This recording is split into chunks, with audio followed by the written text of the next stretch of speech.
Dr. Davis, I was sitting here listening to our speakers, and I was thinking, this is going to be a short program because I don't need to say anything.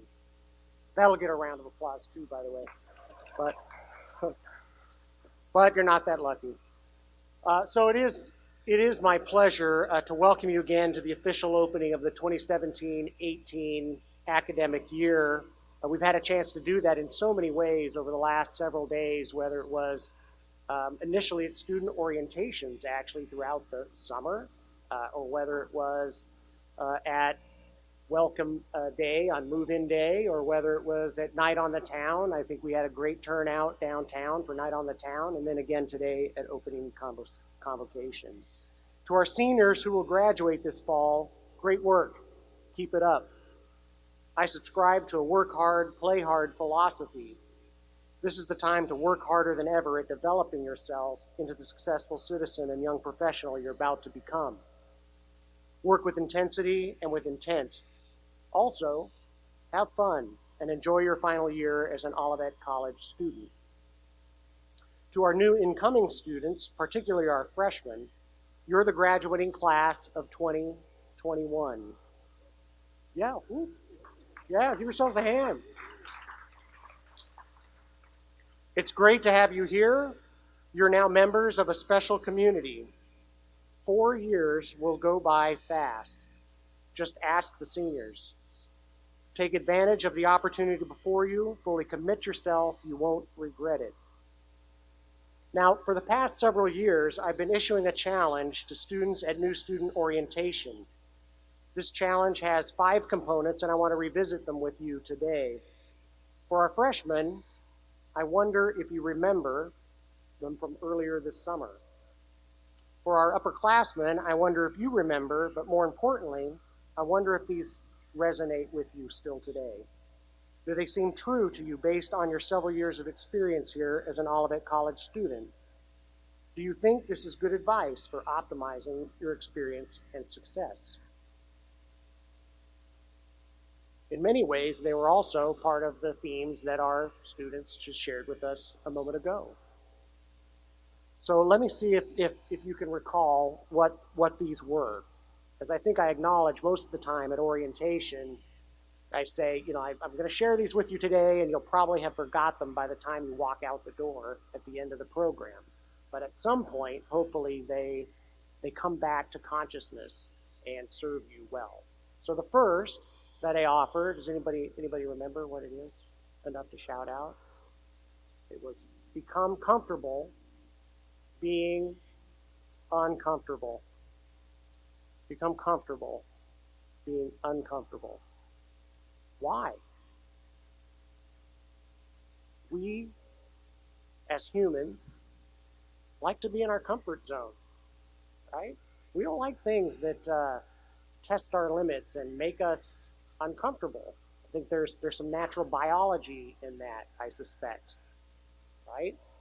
Ooh, there could be a lion in that bush. I don't think I'm going to go over there, right? But what we also know is that that is the region where growth and development occurs most powerfully. I'm looking at the Health and Human Performance faculty. The old adage, no pain, no gain, right, is representative and reflective of the fact that if we don't strain ourselves, if we don't push, in that case, our physical limits, our physiology, right, then we won't get a training effect. We won't become stronger, faster, more capable. The same thing is true intellectually, spiritually, emotionally, and in all the other ways in which we need to grow and develop. So again, I ask you today, it sounds like we just heard several testimonies. I'll take that as evidence that it's true. That if you can gain a level of comfort with the idea that you're going to be uncomfortable, we can overcome our natural anxieties, we'll be better for it. And we'll have experiences, and we'll have growth, and we'll have development in ways in which we otherwise wouldn't have imagined could be possible. The second one that I offer you to consider is to become self-directed. Become self-directed. So for the seniors, as you're sitting here today, or the upperclassmen, You think back about yourself when you were coming in as a freshman. Do you think that self-direction has been a theme for you over these last several years as you've learned to become responsible for yourself? And for the freshmen, for the new students, I think you can accelerate that process by grabbing a hold of that idea and really considering each of your decisions with full intent and committing yourself to excellence. So become self-directed. The third, again, another theme we just heard, is to seek difference. We are so fortunate that we are in a diverse community. We want to recognize and we want to celebrate it. Olivet College is one of the most diverse campuses in the state. And I'm talking about ethnicity, of course. I'm also talking about in all the other ways in which we can measure diversity. The other thing we have going for us is that we're also an intimate community. Our scale lends itself to our ability to build relations, and quite frankly, I just want to call it out, you can't avoid it. You can't avoid each other, right? It's like, gosh, I wish I could get away from that guy. But he keeps showing up everywhere. There he is at lunch, there he is, right? But on the positive side, where we, again, a natural condition is that we seek sameness.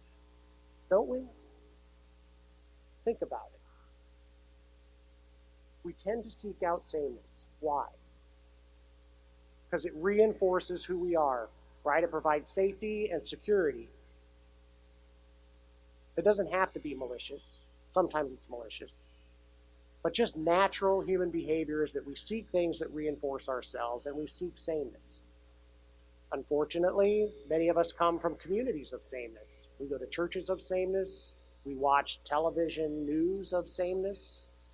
We come from schools of sameness, right? Neighborhoods of sameness. Now, if you're one of those folks who has come from a diverse community where you've had an opportunity to engage with a wide variety of people who have very different backgrounds and perspectives than you, you're way ahead. And I would ask you to help the rest of us to figure out how to deal with that.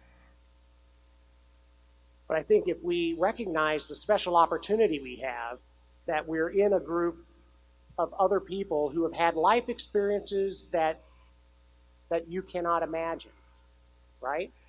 Whether I'm from a small town up north, and now I have a chance to get to know somebody who's from the inner city. That's just one example, right? Or I have a particular faith perspective, and I have a chance to meet someone else of a different faith perspective, or a no faith perspective, right? And this is the opportunity that we have. I want to recognize the challenge that was issued to us, which is we have to build a better, stronger, sustaining society, and it's up to us if that's going to be the case. And we can only do that by understanding. The other thing I want to offer, which I've shared with you before, but I think this is one of the key ingredients, is that as we come together, too often our objective is to force someone else to our will, to our way of thinking, our perspective of the world. And we're less interested in listening and learning and understanding. And at the end of our engagement together, rather than being angry or feeling like we lost because we couldn't agree, when actually agreement tends to happen more often than you would give it credit if you're genuinely interested in understanding. But at the very least, we'll have a common understanding. So that understanding is really our objective. That I can truly come to know you, I can truly come to understand you in a way that makes me better. Even if we disagree about something, we can have a great debate about a particular topic and the ways in which we view the world. Okay? But if we run around ignorant, simply trying to bend people to the way we think, we're not going to get there. So let common understanding be your objective. Seek difference and get to understand what other people think and believe. The fourth point is get involved. Get involved. So become comfortable with being uncomfortable. Become self-directed. Seek difference. Get involved. I'm pleased to say that the data we've been able to collect about you tells us that well over 90% of our students are actively engaged in some type of participation program or club or organization on campus. I see the Greek letters around the room. Go Greeks. I see many of our student athletes here today, our marching band, our gospel choir. Yeah, you can give yourself a hand.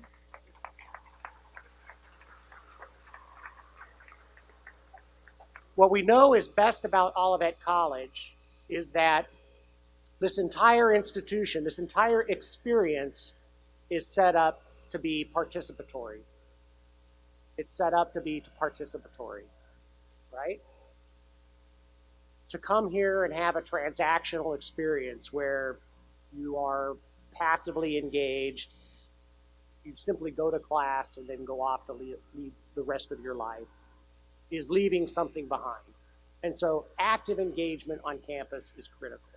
The other thing that I reflect on at orientation is as you might remember, I asked you as a freshman to think back about who you were as a person that was a freshman going into high school. Do you remember me asking you that question? And what a radically different person you were as you were a college freshman than a high school freshman.